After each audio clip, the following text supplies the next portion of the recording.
Good, good afternoon, everyone.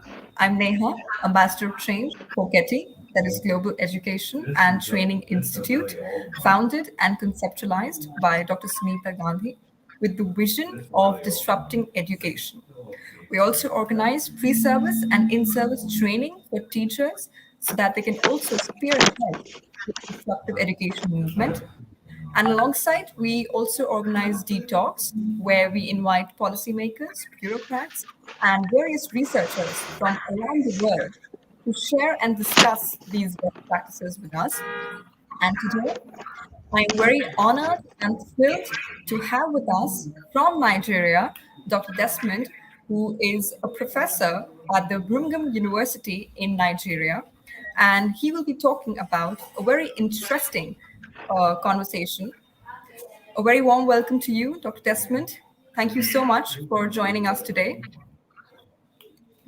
Yeah, thank you, ma'am. It's my pleasure to be part of this program.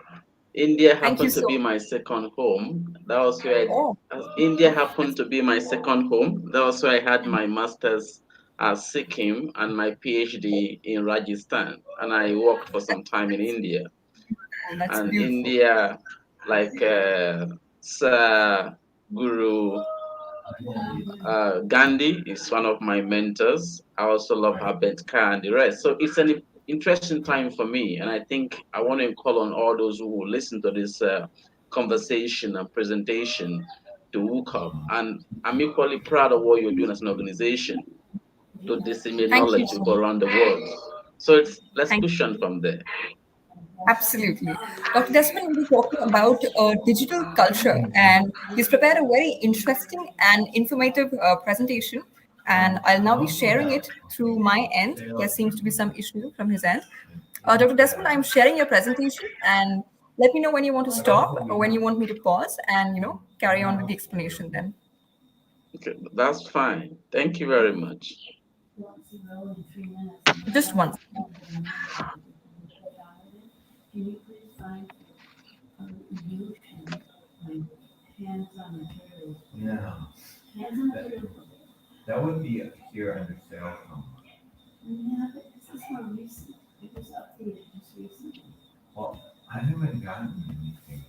Okay, just 1 minute. We have your presentation on. Can you see your presentation? Yes, I Yeah. can. Thank you very Oh, much.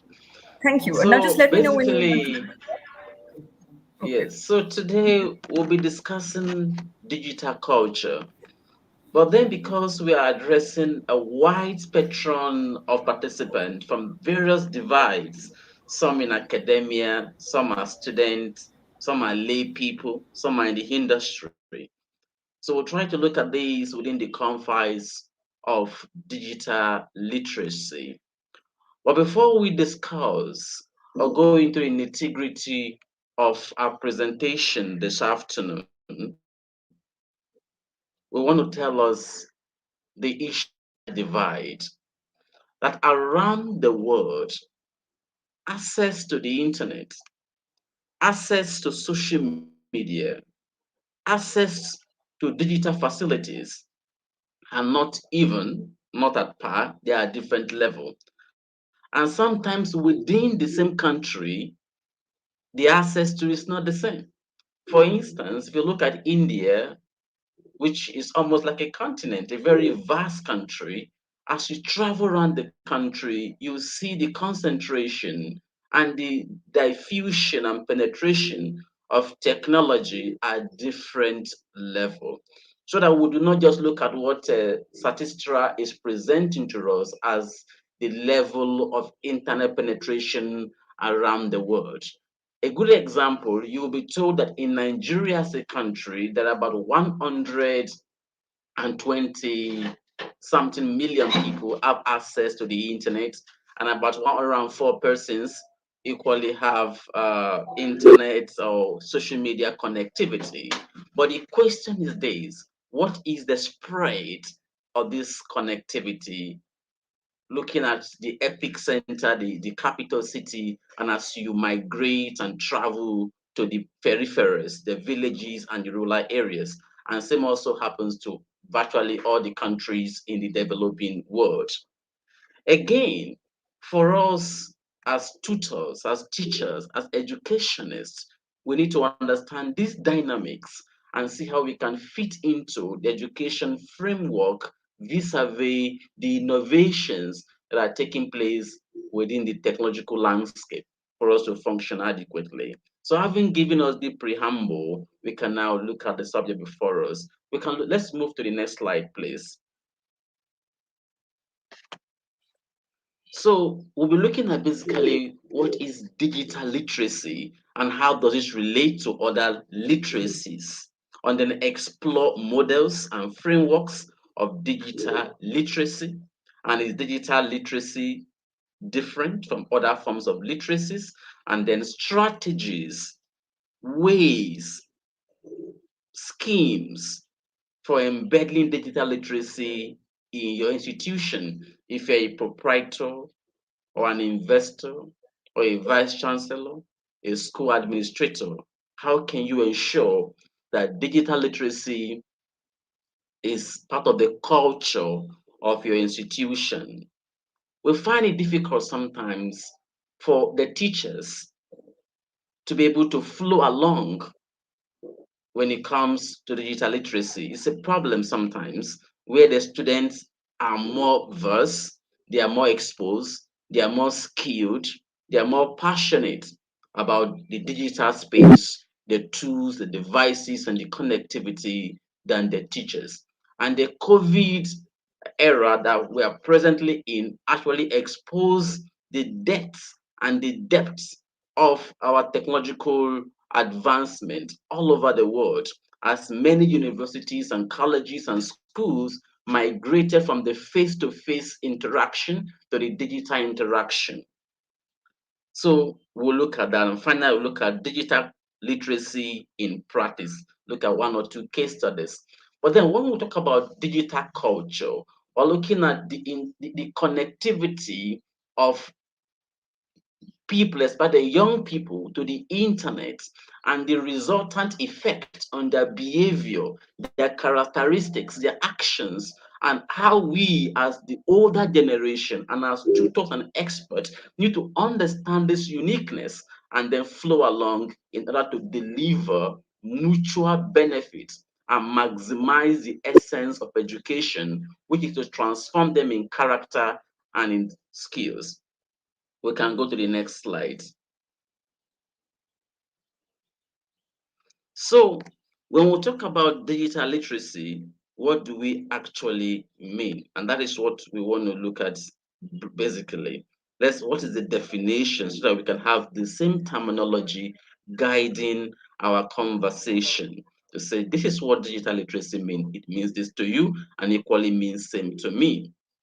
So the savviness that allows young people to participate meaningfully and safely as digital technology becomes ever more pervasive in society. So it is about the knowledge, the skills that allow young people especially to become conversant and participate and interact meaningfully. That's the word, meaningfully, and also safely, because our world now is now a technologically driven world.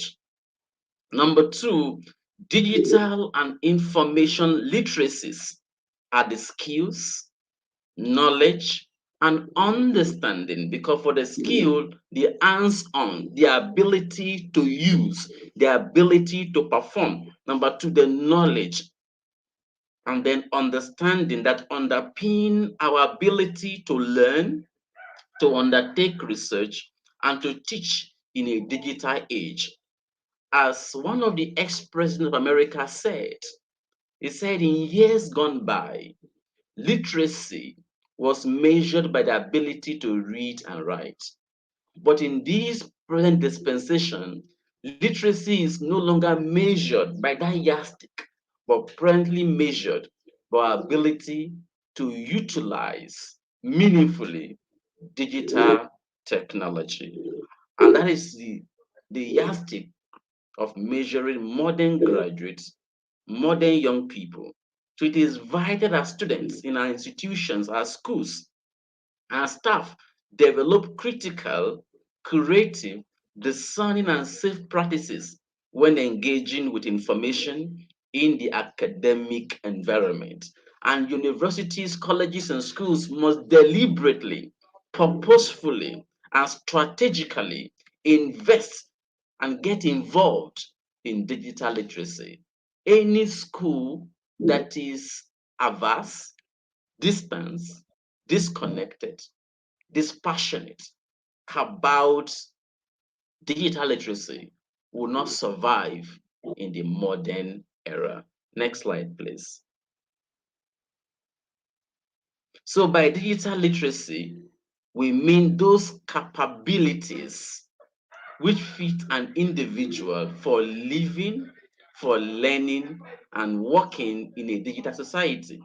For example, the skills to use digital tools, how to use Zoom, Google Meet, how to search things online, how to use different search engines, different referencing materials, different various tools that are technologically driven that will help us to live, to learn, and to work.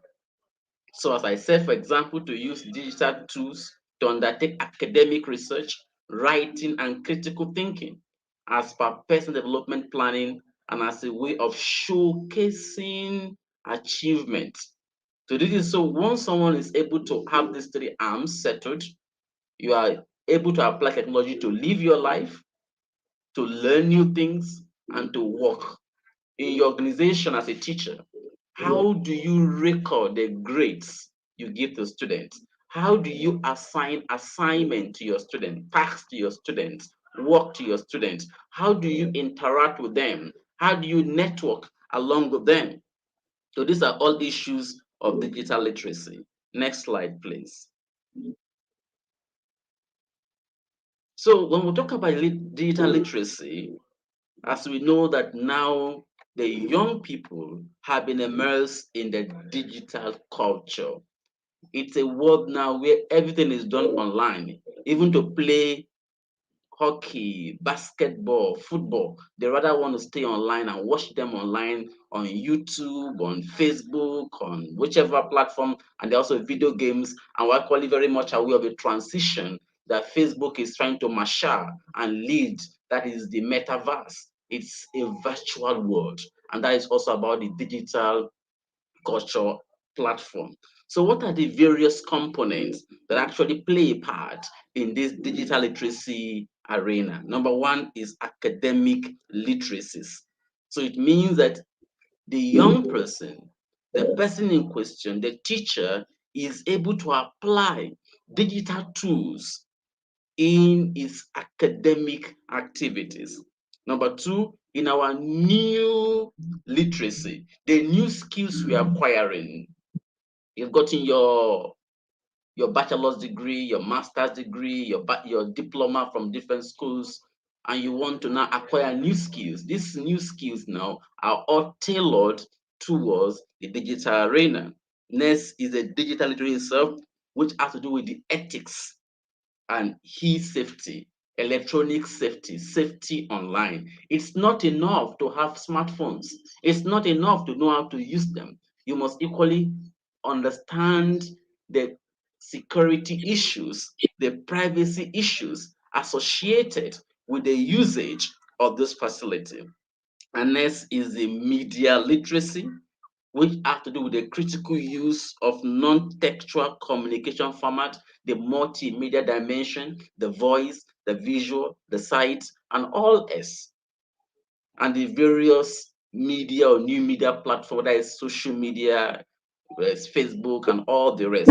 So all this together brings about what we call the information literacy that is anchored on five parameters. One, study skills and academic writing. Two, transliteracies. It means ability to migrate and integrate various digital applications and tools.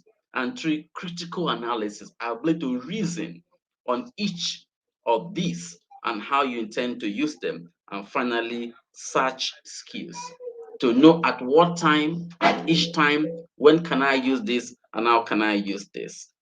Next slide, please. So we see this is a diagram to show that we are like fishes that are lost in the ocean of technology. And the only way that the fish cannot survive outside the water. So also is it that modern humans cannot survive, cannot thrive without engagement and interaction with technology. So you either adapt or you perish. The same vocabulary or maxim that is say you perish or you publish or perish can be applied to technology. You either, because even in all areas of life, whether it's agriculture, it's education, what have you, the same is applicable. Next slide, please. So what are some of the matters arising as a result of digital literacy? What are some of the benefits? What are some of the issues we must consider? Number one is what digital literacy leads to taking a stance on where technology is neutral or socially constructed. So that's very important for us to know. So the attitude you have, the perception or technology or philosophy you build around technology will affect how you use it. And it's important for us to see it as both neutral and socially constructed. It means that if you're in India, for instance, probably you are in Orisha, or you are in Nepal, or you are in Rajasthan, or you are in Delhi, you need to look at your environment, look at your needs, look at the objective, then you can adapt technology to meet that objective. You don't need to bother what is happening in Japan or what is happening in Russia without customizing or domesticating that. So that's the first point we need to understand, because we see that many times we're in a rush to adopt without looking at the need for that adoption and the cultural dynamics that we should consider and address as we intend to adopt. Number two is technology is an area that causes anxiety among some disciplined teachers.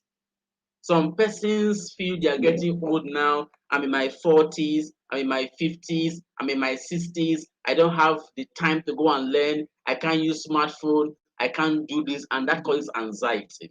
So it becomes the prerogative and the responsibility of administrators, of counselors, of supervisors to see how to address that subset of our community, whether academic community or general community, to see how we can bring them and cover them because they're equally important to us.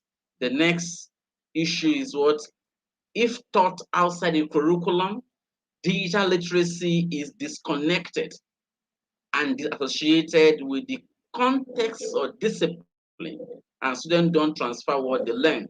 So we're saying we must not see digital technology, digital literacy, or digital culture to be celestial or extraterrestrial that is far away from us. As teachers, we must see how to integrate it with our learning processes. Right now in India and other parts of the world, schools have been shut down for a long time. So how do you keep your students? How do you keep activities going? How do you ensure that the education process is not altered? You will see how you can look at these attractions of the young people, which is technology, and then integrate your educational plans, your curriculum, your syllabi, all into this so that you can catch them young, so that you can be in sync and connect with these young people and ensure they learn so that there's no disconnect. Because if you plan digital literacy outside the educational system, then there will be a disconnect. So we are being encouraged to reintegrate it because COVID-19 has disrupted every facet of society, and they are never going to return to normal. Rather, we are creating a new normal, and technology will be at the center of this new normal. Next slide, please. Next slide. So the next is the myth of the digital native. Some of us are still trying to keep ourselves with the libraries and the physical books. It's beautiful. And we're saying, okay, there's a divide. Digital literacy is for the young people. We were in the older generation say, no, the old and the young can merge together, can blend together, can interconnect together, can work together, can embrace,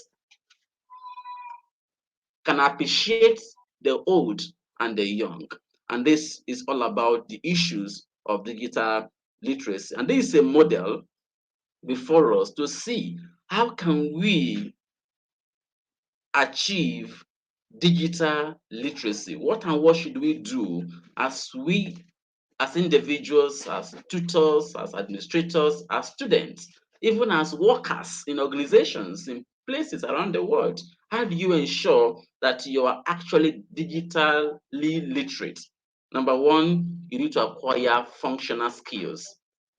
There are certain skills that were not even known to us 10 years ago, like coding, for instance, voiceover, and some other skills, programming, and all that, AI. But now they've become very important. Number two is creativity. You must look at old things, familiar things, in new ways and unfamiliar ways. Next, be involved in critical thinking and evaluation. Be involved in critical thinking and evaluation. And the next is cultural and social understanding. Let's not disrupt our culture because we are in the bid to innovate or embrace technology. We must preserve our culture. We must see how our culture can be brought to bear in the technological drive and progress of our society. Because when there's conflict between the culture and the need to adapt, it's going to bring a lot of opposition and that can disrupt our societal setups. So we must be careful and ensure that each time we want to adopt anything in our systems, we consider and give respect to our culture. Net is collaboration. No institution can walk the talk alone. There's a need to collaborate. Universities could collaborate, schools could collaborate together, companies could collaborate together, schools could collaborate with the industry, we collaborate with our local government, with our MLAs, with our central government, with state governments, with people internally in our country and those outside our country to have optimal productivity and usefulness and benefit from the digital age. Next is the ability to find and select information. We're able to create a system that helps us to know about new innovations, new happenings, new discoveries, so we can see how to embrace. Finally, is effective communication. When we have learned new things like this awesome session, is laudable, is a platform to disseminate new findings, new discoveries for collaboration. So also institutions, whether it's in the private sector, public sector, schools and non-schools, manufacturing, whatever it is, must find ways to communicate effectively to their target audience, to other stakeholders as a way of disseminating knowledge, building partnership, fostering new initiative and expand. But let's be careful because there are those also who are out there, all they have in mind is to negatively explore and exploit the system. So that brings about what we call the cyber crimes. The cyber crime, whether it's cyber bullying, theft, and the rest. So we must devise ways to also ensure e-safety by getting our the antivirus, getting the various security webs and wares, to protect ourselves, educate our people, our students, our teachers, our workers, our employees to know how to protect themselves, their information, their family, and important things about the organization from those who are online on digital platform to steal and to cause harm or damage or even destroy. So with this, we'll be able to make tangible progress. Next slide, please.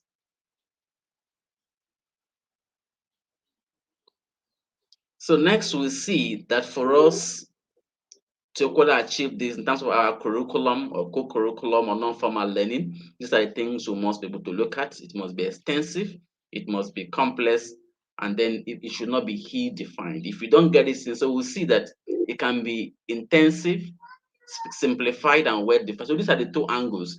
Some institutions, some groups, in the bid to embrace digital culture, the digital development, they did not factor in this. So it's either it is intensive, simplified, or well defined, or it become extensive, complex, and ill defined. And this will lead to failure, difficulty in navigating the systems. So look at the attribute and identities, situated practices, functional skills, access, and awareness. So these things are the things we need to plan for our organizations as we embrace the digital culture. Next slide, please. So we'll look at another model that was invented in 2015 that look at what we call the ICT proficiency. ICT proficiency. What are the things we need to know, we need to do? And so number one is information, data, and media literacy. Let's put our hands in our various discipline, whatever you're studying, know the latest happenings, latest information, find out the various platforms through which you can get the latest happening information on your discipline. Number two is digital curation, innovation, and scholarship. Know about the new inventions that are taking place, digital identity and well-being, communication, collaboration, and participation, and also digital learning and self-development. We keep learning till we exit this planet. So these are the things we ought to do. So let's ensure that all these elements are factored in as we make progress in our digital culture and our digital literacy. Next slide. So there are 6 elements of digital literacy. If you want to assess yourself or assess your staff to know how well, how much of digital literacy do they have, there are 8 yardsticks called the 8 elements of digital literacy. Number one is cultural. You don't understand the new culture. Number two is cognitive. Number three, constructive. Next is communicative. Next is confidence. And next, creative. Next, critical. And then civil. So these are the 8 new traits that we must possess in the new era.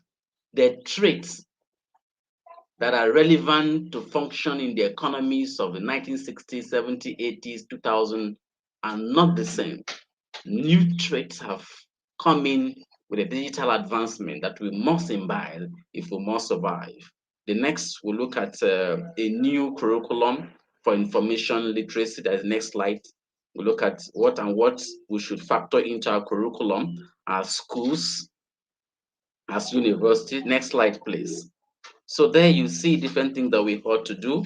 We have to look at social dimensions of information. So as education planners, curriculum developers, as educators, as proprietors, we should ensure that our curriculum of today has social dimensions of information. There is synthesis and knowledge creation, presenting and communicating, critical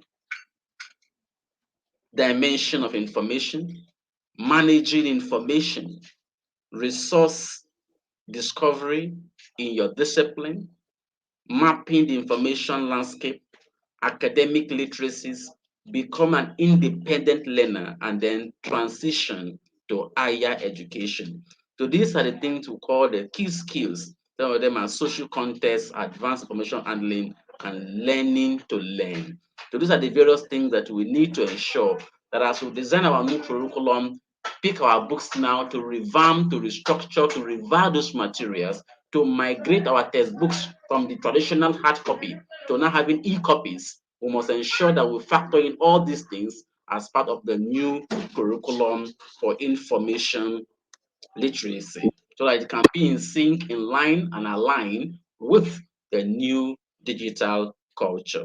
Next slide, please. So we see that that's about your guiding principles. So what should be some of the guiding principles as we go towards the end of this presentation? So many overlaps with information and academic literacies. The focus should be on cognitive ability, that is a mental ability, and practically the skills. Digital literacy is not a generic skill, it is contextual. It is contextual, it is situational, it is environmental. Digital literacy is not simply functional skills or coding. It's not that I know how to code. No, it is the ability to use them to live, to learn, and to work. It covers critical use of technology, maybe no technology, discernment and skepticism about online information, consider ethics and respect for the works of others when you want to extract. We should also be very careful of plagiarism, very important, part of digital literacy, knowing what not to copy, when to copy, how to copy, and how to attribute or cite when you copy. Then focus on using tools to communicate, creativity and collaboration, and other online identity, safety, and well-being. So these are some of the principles that we must bear in mind as we get ourselves acquainted with the digital culture. Next, you must know that before you plan, that's the next slide, before you plan digital literacy initiatives, first establish, because as a result of this conversation, listening to this awesome presentation and this the activity of this great organization, you might begin to rethink your curriculum, rethink your national policy about digital literacy or information literacy. But before you go about doing that, ask yourself the following questions and provide credible answers. And that's in the next slide. So he said, before you plan any digital literacy initiatives, first establish what are your aims and overall vision. Two, what are your drivers and motivations? Number three, how do you define digital literacy for your organization? And which model of framework will you use? And the next, who are the stakeholders? Are you just focusing on your students or the teachers or combined and other staff? Are you focusing on even outsiders or the external stakeholders or only the internal stakeholders? Are you doing it in compliance with government regulations or are you doing it as if you have just been innovative? What are their what are they currently doing? How will you measure success and impact? So these things are what the things is part of the audit and review process that you need to ensure when before you go ahead to plan your digital literacy initiatives or programs. Next slide. So now, how do you audit? First, select or develop a framework. This is how we want to go about doing it. And two, identify your stakeholders. Next, decide on methodology, whether it's going to do a survey, interview, a workshop, you bring them together and then you ask questions. And from the feedback, then you can plan. Map your current activity to a framework and look for examples of good practice, gaps, and overlaps. Identify opportunities to collaborate and enhance provision. I repeat again, you can't do it all alone. There's a need for collaboration. Also, you don't need to reinvent the wheel. There are many institutions that are already doing awesome things in the area of digital literacy. You can look at what they are doing, then you can learn from them and domesticate and customize for your own operations. Next slide. So as we go about doing this, it takes us back to the some of the issues we have mentioned already. Okay, so you can do this is an example of a system. So you can do the same thing that you now plan them and tag them alongside each of learning and learning centers. You can create a learning and learning center or an ICT unit in your organization if possible. You can also do a learning and learning center like a department language center. You can connect to a library. You can also connect that to different levels of training, maybe your first year, second year, third year students, depending on the level and the kind of initiative that you want to bring on board. So these are some of the things you also part of the career counseling that you can engage yourself in. With this, you'll be able to, because you need to understand that you have different categories of stakeholders, different categories of students, different categories of staff at different age with different interest level from different cultural backgrounds. So you cannot introduce them to digital literacy issues at the same time, with the same format, with the same framework, with the same content. So you should paste them and then you can now begin to introduce, but equally be very sensitive to feedbacks. Next slide, please.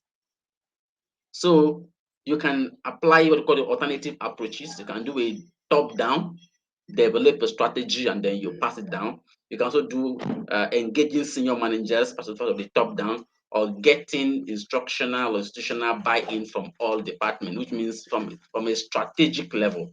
You plan and then you bring it down. Sometimes it might work, but other time, depending on your system, you can do a bottom-up approach where you do working with students and student union, working with one or two departments, and finally champions and change agent network. You look at some of your students or workers or staff that are conversant with digital literacy issues, and then you bring them on board to champion the cause. So that is that. And then as we approach the tail end, we just have to know that what we call how do you keep up to date, manage your information. These are various things that you can read. Next slide, please. In the next slide. So these are basic things you can do to keep tab of whatever is happening in terms of getting your alerts on Facebook, set it up.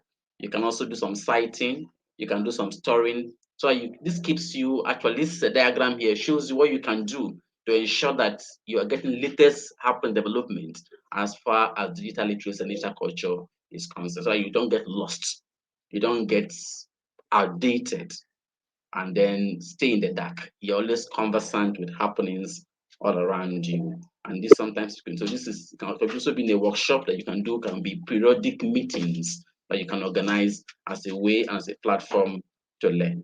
So finally, before we wrap up, let's go and look at the next slide, which talks about the digital footprint. Why does it matter?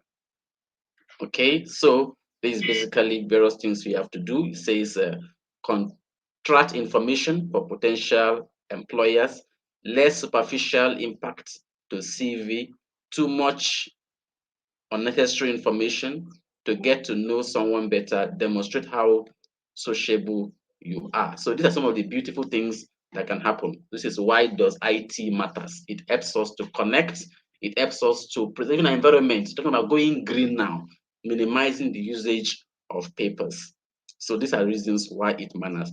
It creates a lot of connections. Today, I could speak to people in India and other parts of the world because of technology. Before this time, it might be difficult. You write books or letters or use other means that might be a bit slow and not be cost effective. So another point, but then at the same time, as I said, we must be conscious of issue of privacy. We must ensure we comply with organizational requirements.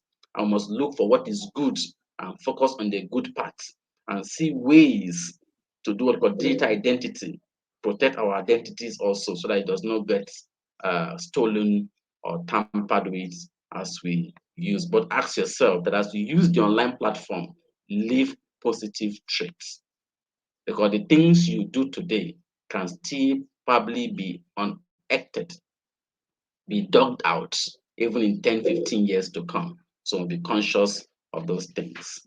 The next slide. So don't just be web-based guides. Design not to tell, but to give opportunities for reflective learning. And there needs to be sustainable, fully online program, peer-led evaluation and feedback. And the medium is a mess. You must equally be careful and conscious of the medium you use, because it tells how advanced we are. But I think I love the India model. As we design technology, let's ensure that we infuse our culture, our language. It makes it unique. It makes it great. It's also a selling point for us. And let's be proud of our identity, even in an online platform. Don't go bashing your culture as you use online platform. And we must know as we conclude next, which is the conclusion. Next slide, final slide, the conclusion. Digital literacy is a key literacy, and because it underpins learning. Don't assume that students don't need this type of support. The digital native and next generation, they need it. To be meaningful, this needs embedding in the curriculum and a collaborative approach with other staff. Be clear about how digital literacy fits into your organizational strategy and how you measure success. So, on this note, I want to say thank you very much to the initiators, the conveners, the moderator of this noble event. It's a pleasure engaging with you and the world on the subject of digital culture. Thank you very much.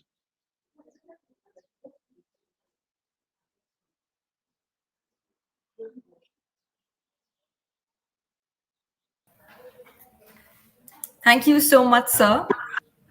Thank you for describing this topic in such detail using such a overwhelming and also very exhaustive presentation that you made. Thank you so much for joining us today. Before we conclude this talk, I would just have one question for you, and that is, what would be your advice to teachers to embrace technology and make students technologically literate in a way? What would be your advice to teachers? Because as a training institute, we always try to give more and more insights to our teachers. So one piece of advice from your end and experience for our teachers and maybe students as well. Yeah, for the teacher, this is this. The world is evolving. Absolutely. Nothing is static. We must move and go along with the evolution. Two, knowledge is not static. Knowledge is not attached to age. Never feel that you are getting old. You can't learn new things. You can always learn new things. And Absolutely. teaching is equally linked to the two for the moment. The two for the moment is technology, and we Absolutely. can learn. And the final point too for teachers is this: you might not have the ability to do it yourself. You can collaborate with your colleagues, open up to the administrators, and tell them these are my limitations, and then they can probably support you. Another point is this: you don't need to go to the classroom to learn to become digital literate. There are tools everywhere. This kind of program is there on Facebook, on YouTube, you can learn. So there are various avenues to learn. And as long as you are breathing, keep learning for the teacher. And for the That's students, yeah. time has changed when degrees, certificates had the ticket to jobs. Today, Absolutely. beyond the certificate and the papers, digital skills are very important. It's what we call the digital economy. It means these skills Absolutely. that you learn, how to use social media, how to do Mhm. multimedia, how to do things, how to convert to PDF and all that are the things that will help you to get a job. Number two, help you to sustain the job. And if you're already working, how do you sustain the job and become an asset to your organization is through Absolutely. digital literacy. But we must caution you. Don't go online. Don't use these tools because you want to cause harm to anybody. Use Absolutely. these tools Absolutely. as God-given tools to become an asset to your school, to your colleagues, and to society.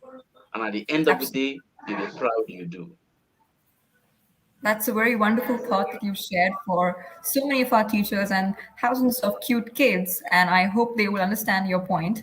And thank you so much for joining us today, Dr. Desmond. And to everyone who is watching and who will watch, I hope you take home the point that Dr. Desmond was trying to make over here and become better citizens for the future and be good ancestors as well. Thank you so much for joining us today, Yeah. Dr. Desmond. Oh, very, Thank thank you you. so much. See you Thank around you. again. Namaste. Thank you. Namaste, namaste, namaste.